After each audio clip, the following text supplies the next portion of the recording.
Hello everyone, welcome to Native Academy.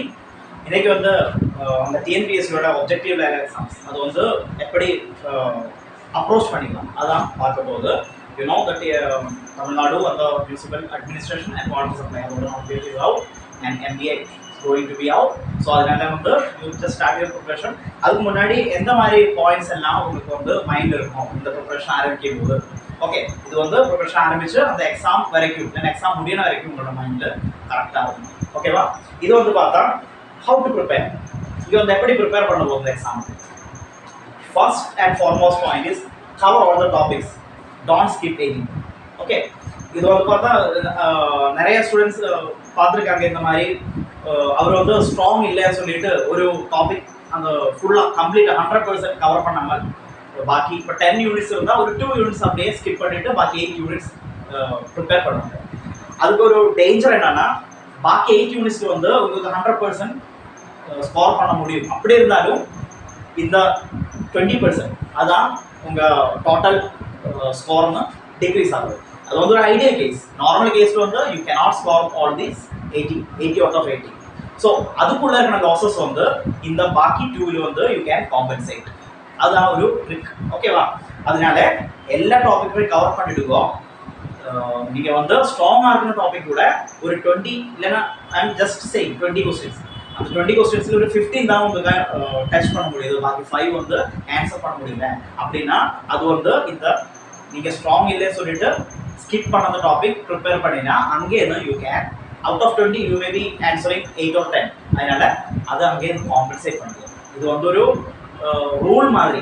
இப்படி நீங்கள் skip பண்ணிவிட்டு அந்த ஃபைனல் லிஸ்ட்டில் வர்ற மாதிரி ரொம்ப ரேர் கேஸ். ஓகே, அதனால கவர் ஆல் த டாபிக்ஸ். இப்போ வந்து காம்படிஷனில் ரொம்ப வெரி இன்டென்ஸ். அதனால இது வந்து ஒரு இம்பார்ட்டன்ட் பாயிண்ட். நெக்ஸ்ட் வந்து ரிவைஸ் ஆஸ் மெனி டைம்ஸ். நீங்கள் வந்து எக்ஸாமுக்கு ஜஸ்ட் முன்னாடி நாள் வரைக்கும் ஸ்டடீஸ் சீக்வெண்ட்டாக கொண்டு போயிடாதீங்க. ஒரு 1 month முன்னாடி கம்ப்ளீட் பண்ணணும். ஓகேவா? அதுக்கப்புறம் you have to revise. I think you have to revise minimum 3 times. ஓகேவா?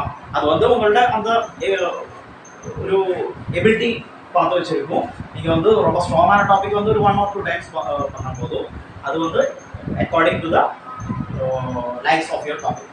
Okay, the third one is know your enemy. உங்களோட எனிமி வந்து டிஎன்பிஎஸ்சியோட exam. Okay, enemy in the sense ஒரு பாசிட்டிவ் சென்ஸில் எடுங்க. அது வந்து டிஎன்பிஎஸ்சியோட இப்போ 300 கொஸ்டின்ஸ் இருந்தால் you are going to face 300 weapons. Okay, அந்த 300 வெப்பன் உங்களுக்கு ஃபேஸ் பண்ண போகுது. அதுக்கு எல்லாமே வந்து you have to be have a plan. Okay, so know your enemy means you should know what they are going to ask.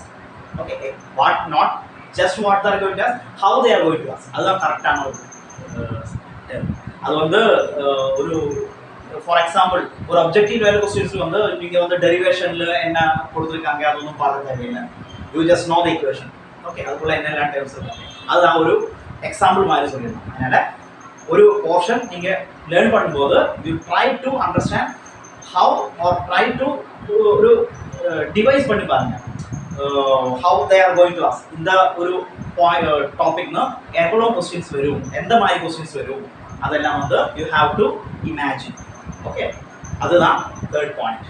Okay, நீங்கள் வந்து இதேபடி இது 3 மைண்டில் வச்சுருக்கோ. இது மைண்டில் வச்சுட்டு ப்ரிப்பேர் பண்ண ஆரம்பிச்சிருக்கோ.